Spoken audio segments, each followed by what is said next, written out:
It's the Muppeturgy Podcast with your very special introductory episode where you get to meet your hosts.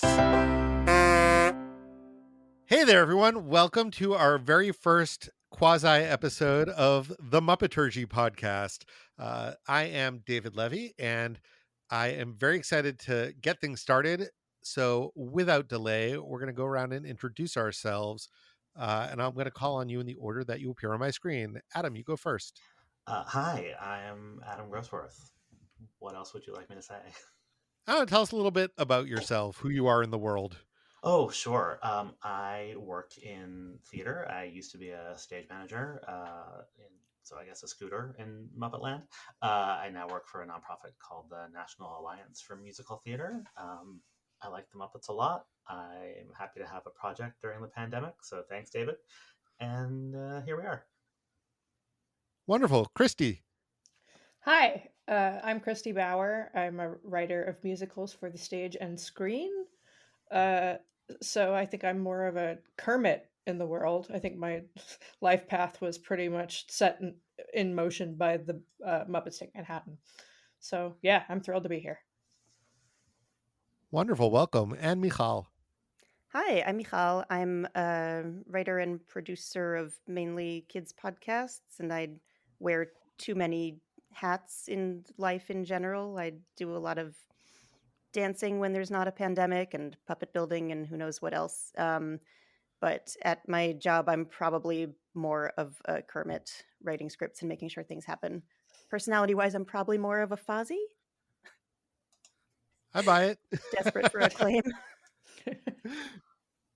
And I'm David Levy. I also work in the theater. I work for the labor union Actors Equity, helping to teach actors and stage managers how to make the most of the union. There is no Muppet who does that, which becomes very obvious when we start to look at Really what goes on inside that theater.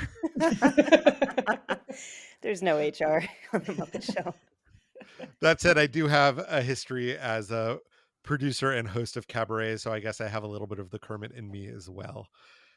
So we decided, sort of on a whim, to do this podcast when Disney Plus announced that they would be adding all five seasons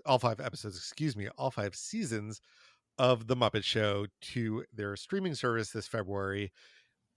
It was the kind of thing where I tweeted, hey, this makes me feel like I should host a Muppet Show rewatch podcast, sort of hoping people would talk me out of it, but secretly hoping people would talk me into it. And immediately people responded, right. It was pretty transparent. And here we are. And the name Muppeturgy came about pretty quickly because I knew that the majority of us who'd be a part of this would be coming from the theater world. So it's a portmanteau of Muppet and dramaturgy. Christy, for those who've never heard the word dramaturgy, how would you define it? Dramaturgy is sort of like the I almost think of it as the history and the science within storytelling. It's a dramaturg's job is to get into the nuts and bolts of a thing, and sometimes that means looking at structure. Sometimes that means doing research. Sometimes that means asking questions. So that's basically what we're going to be doing with the Muppet Show.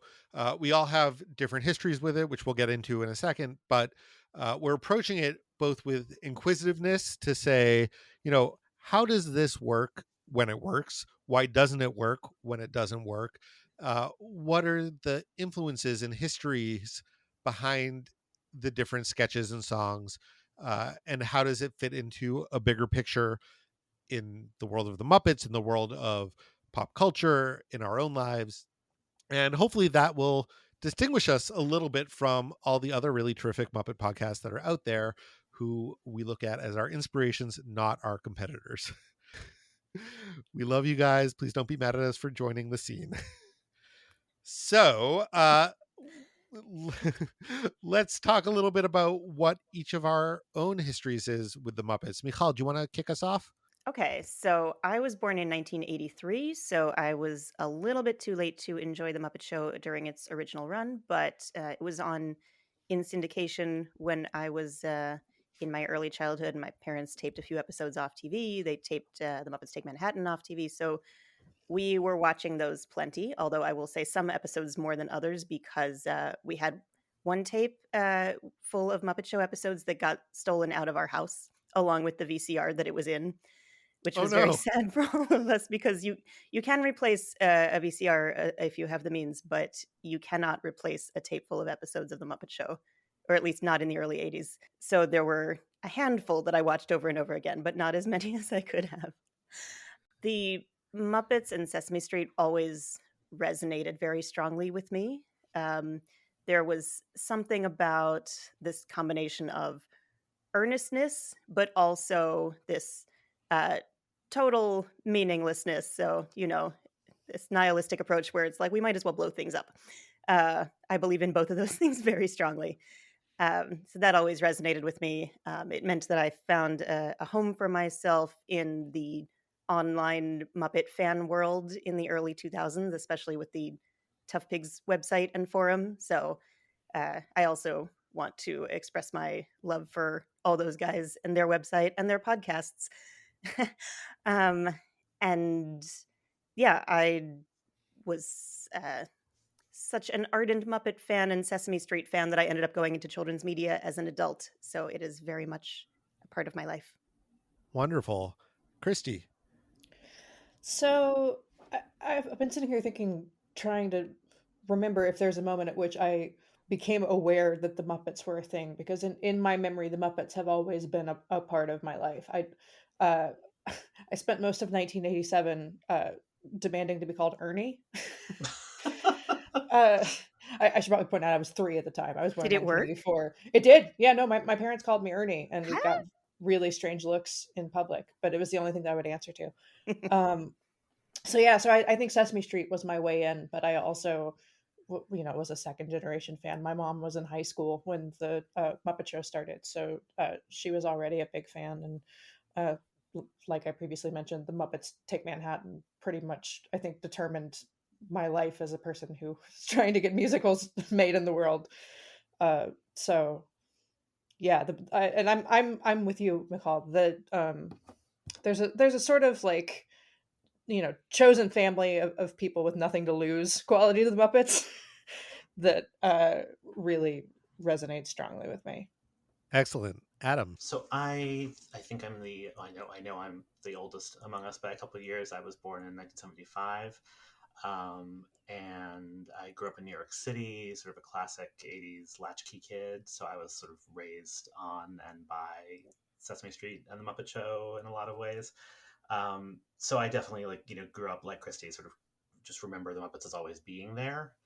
And you definitely remember like watching the Muppet Show with my parents. I don't know if it was first run or reruns because I would have been still very little when these first couple seasons started.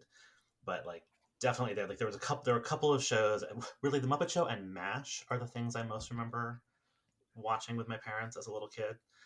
Adam, we are so the same person in so many ways. Horrifying.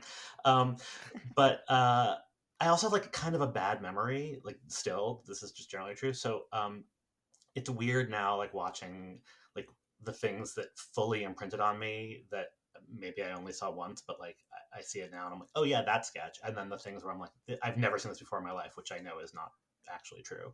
And my story is not so different from Adam's. I was born in 1978, so while the Muppet Show was on the air, some of my very earliest memories of TV are sitting on the floor of my parents' bedroom watching the Muppet Show on, I think, Sunday nights, when it was, I think, towards the end of the original run. I feel like I've seen all these episodes. I don't know for sure that I've seen all these episodes, although I do own, the 3 seasons that were released as DVDs. I own all 15 volumes of the Time Life releases of episodes that were put out before that.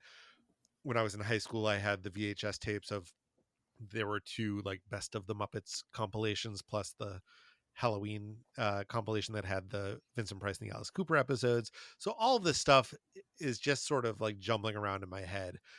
Like I was maybe a little too old to watch the Muppet Babies throughout their entire time on the air, but I did. And, I remember watching, like really prioritizing watching The Storyteller and the Jim Henson Hour, and Muppets Tonight came on when I was a senior in high school. And I remember trying to capture all of those episodes on video cassette because I just knew they would disappear because YouTube wasn't a thing yet. And I remember being so excited when Muppet Vision 3D came out at Disney, and I just thought and still think that that may be one of the best Muppet projects ever.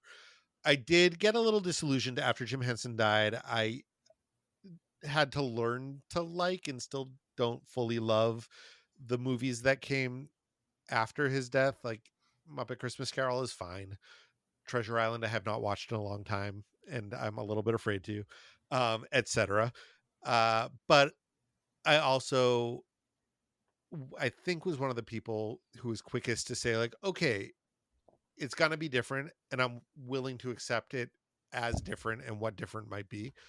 Um, but all that said, I feel like the Muppet Show has always been like the purest, truest version of the Muppets to me. Although, like Christy, the Muppets Take Manhattan is like a deeply important film in my life. And in fact, I wrote one of my college essays about the Muppets Take Manhattan. So That's wonderful.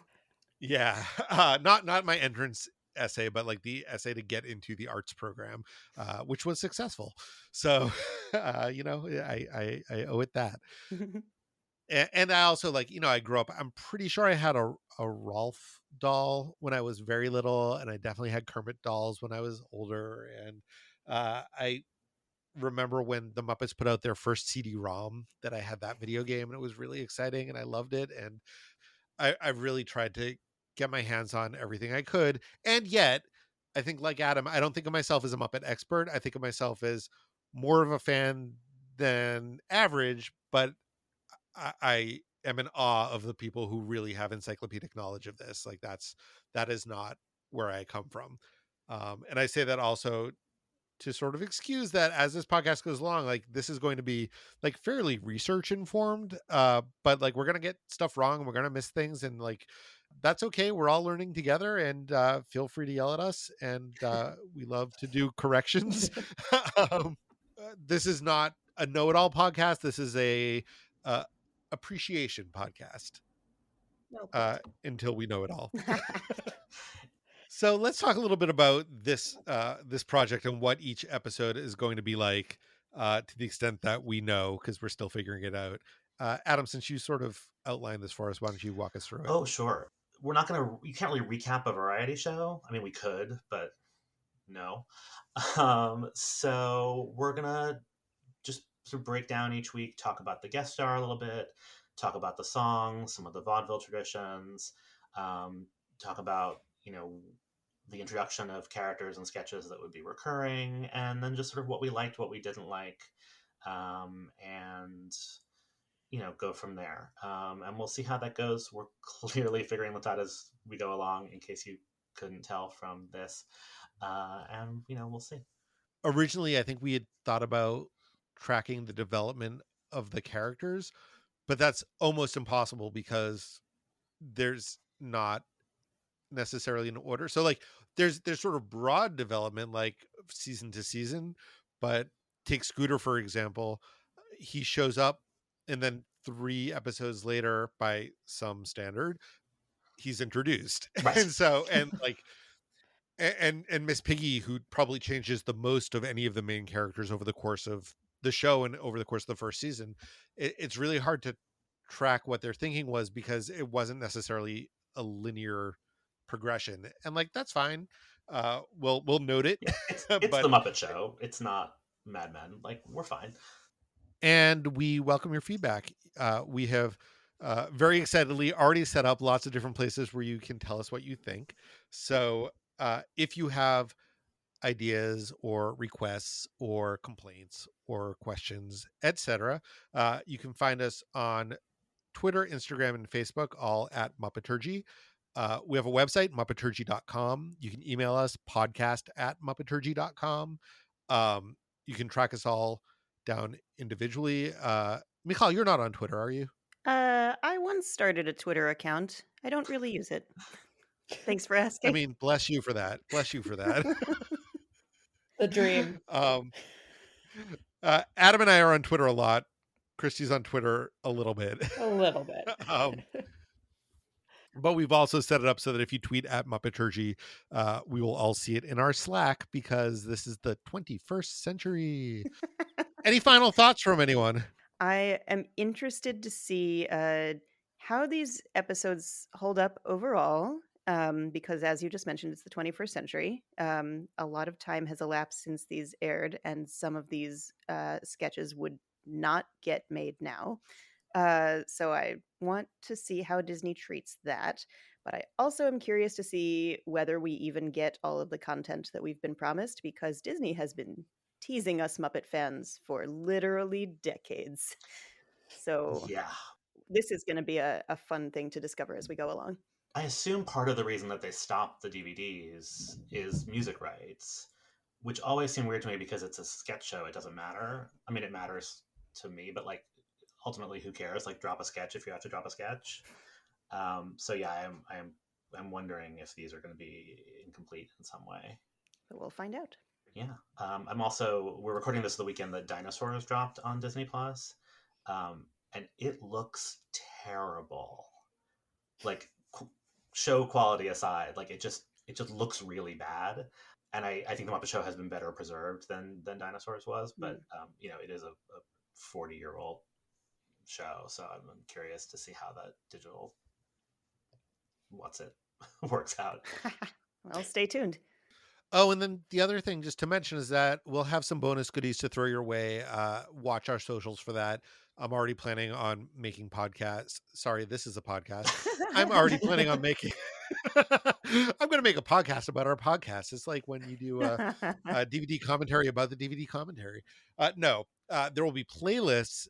If you're curious to hear some of the inspirations as we're talking about them, like the original versions of songs that the Muppets perform, there is a wealth of rare Muppet stuff on YouTube. So we'll share some of those clips, assuming that Disney doesn't enact a great Muppet purge, which I live in daily fear of. So, we hope to have some fun, not just with the podcast itself, but by sharing things we love supplementarily. Is that a word? Supplementarily? It is now. Yeah. So check out the totally. Computationally. Cool stuff there. All right. I think that's an episode. Huzzah, we did it. Thanks for listening to this special introductory episode of the Muppeturgy podcast. We've got one more introductory episode coming up where we look at the first Muppet Show pilot, the Muppet Valentine Show, before diving into the show proper. Come find us on your favorite social network at Muppeturgy or on the web at Muppeturgy.com. Our theme music was composed and performed by Christy Bauer, and this episode was edited by me, David Levy.